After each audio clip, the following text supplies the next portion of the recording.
Hi, I'm Ishida Zazil, tokusatsu enthusiast extraordinaire. Like most of you who bothered to click this link, thank you by the way, I'm a diehard fan of Power Rangers, Super Sentai, and Kamen Rider, having followed Power Rangers from its humble beginnings back in 1993. I'm making this recording to share my opinions on Power Rangers MegaForce, the new series that's been hyped to shit, based solely on Episode 1.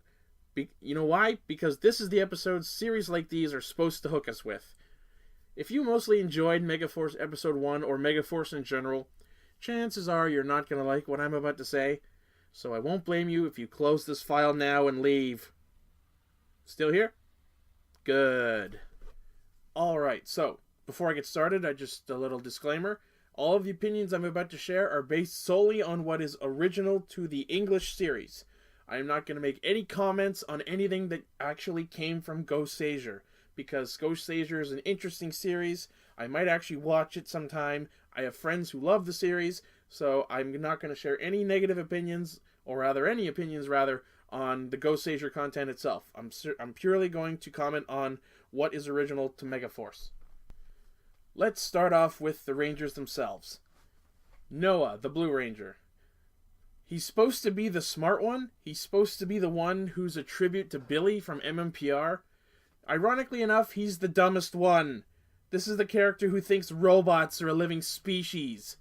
And in the middle of a battle, he decided to channel Philip from Kamen Rider Double, lean down to a fallen alien mook, and claim how fascinating they are. He's supposed to be Billy, we got Philip. Neither version is interesting. I liked Philip, I don't like Noah. Jake, the Black Ranger. He fights like Waka by kicking soccer balls around, but he isn't anywhere as endearing as Waka is to make up for the stupid fighting style. I'm sorry, I don't like him. All we know about him is that he's the jock and he's hitting on the hot chick at the juice bar after school. Oh my god, it's Mighty Morphin Power Rangers! Speaking of the chick, Gia is actually my favorite character so far, ironically enough. She's pretty much Taylor from Wild Force, minus the bitch. Plus marks for her for knowing her friends well enough to chime off her drink order, like word for word, and and on reflex, save her books from her locker. You can tell this thing must happen a lot. What does that say about Emma? What I can say about Emma, besides nothing, is the fact that camera flash is not the best choice of weapon when fighting aliens! I get you're forced to improvise, but look at it this way. No one told them they have to not morph immediately. MMPR did that. They told them not to escalate a fight unless they have to, but nobody told the MegaForce Rangers not to. There's no reason for them to not morph immediately instead of fighting with balls and cameras!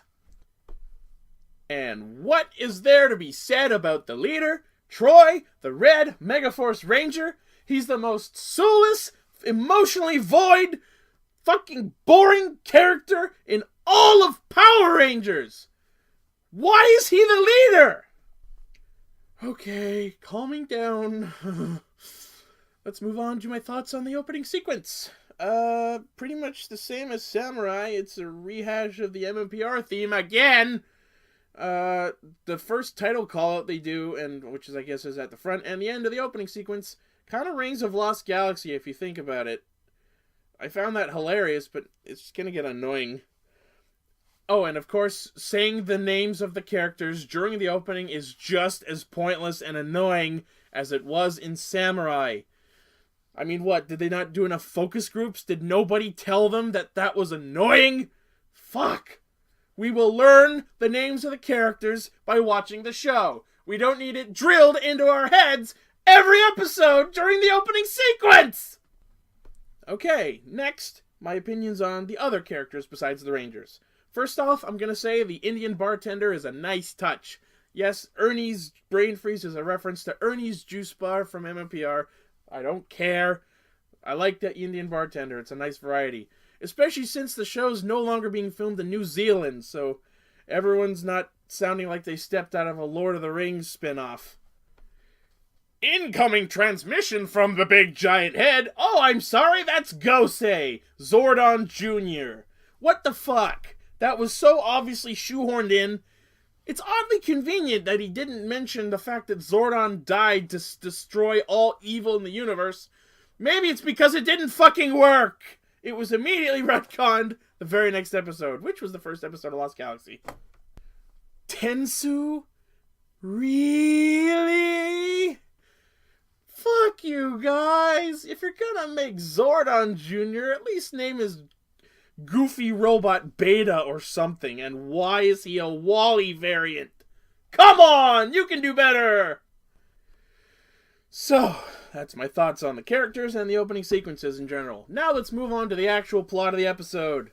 I'm going to skip all that annoying crap I already mentioned at the start and skip right to the command center. Where the fuck is it? Is it underground? Is it even on Earth? Is it in the moon? Who the fuck knows? They never said that. I hope they clear this up later. Again, these are my opinions on the first episode. They need to establish this shit. When the Rangers walk into the command center after being magically beamed there, they look at the Ranger keys that are sitting there like trophies instead of being properly used. Okay, and Troy decides to look at one key in particular. He looks at Time Force Red. Why?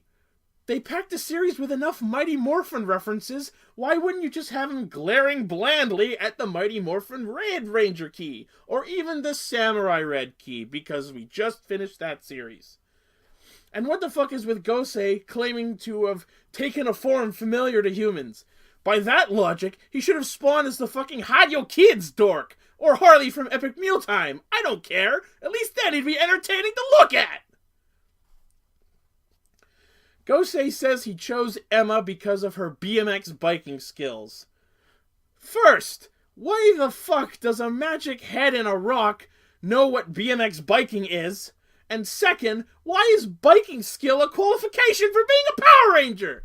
Sure, occasionally they get bikes to use, but the only time those are ever used practically is against the one monster of the week in the whole series whose annoying superpower is just super speed, which ironically happens before they get bikes.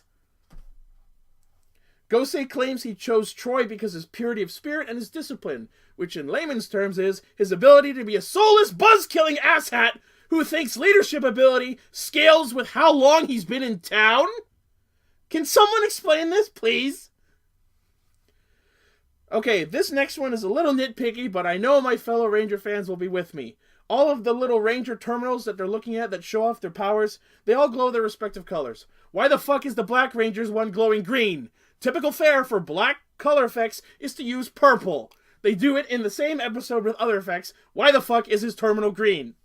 Are they taunting a Green Ranger? Because I know there is one in one of the Ghost Ranger movies, but it's not in the series unless they decided to change that. I don't know. It's episode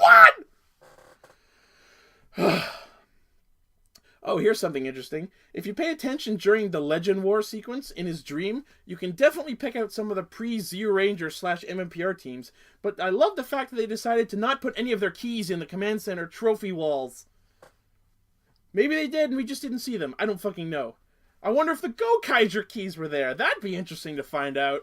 Oh, wow. I hope the Gokaiger suits get used in this series, because Gokaiger is better. Oh, here, and this is an interesting one. Gosei calls them Mega Rangers. Ha Mega Rangers already a thing, kind of. I get it's not in this continuity, but fuck, man.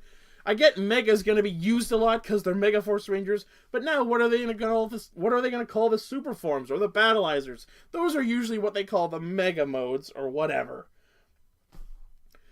The morphing sequence, I will openly admit to anyone who asks, that is pretty cool. They did a good job with that. No argument there.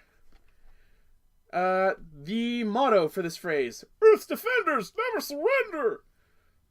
You know what? The funny thing is, I can't tell if it's just as annoying as Rangers together, Samurai forever, or if it's more annoying. It's definitely one of those two, but I haven't chosen yet. Oh, and here's something that nags at my editor vibe. It has the most abrupt and awkward commercial cut ever. Before one commercial break, the monster of the week is on the alien ship preparing to attack. Cut to commercial. Come back from commercial. He's already mid-attack. Walking on a giant rock, chasing people down. They didn't... Ugh! After the roll call, after they morph, they declare themselves Power Rangers MegaForce, whatever. My problem with that is, one of the chief villains on the ship responds with, MegaForce? It almost sounds like the MegaForce part is the only part that surprises him. Which makes me, do they know about the other Power Rangers? Like, if so, you would have thought that they would know to stay the fuck away from the Earth, cause it has Power Rangers. I mean, I know this is nitpicky, and I'm kind of breaking down the reason the series happens, but it just nags at me. I'm sorry. Oh, and one more thing. After the fight, Gosei claims that they have unlocked their powers. What the fuck? Nothing was unlocked! Unless you want to count how they knew their powers, how to use them, because other than that, nothing was unlocked. He handed them the fucking things and said, hey, go fight aliens. Oh my god. I know I'm being nitpicky about some of this, most of this, all of this, whatever. I'm nitpicky. It's how I am. That was fun. So yeah, there's my opinion on Power Rangers MegaForce 1. If you actually listened all this way through my insane ranting, I'm so sorry. Okay, that's about it. Thanks, bye.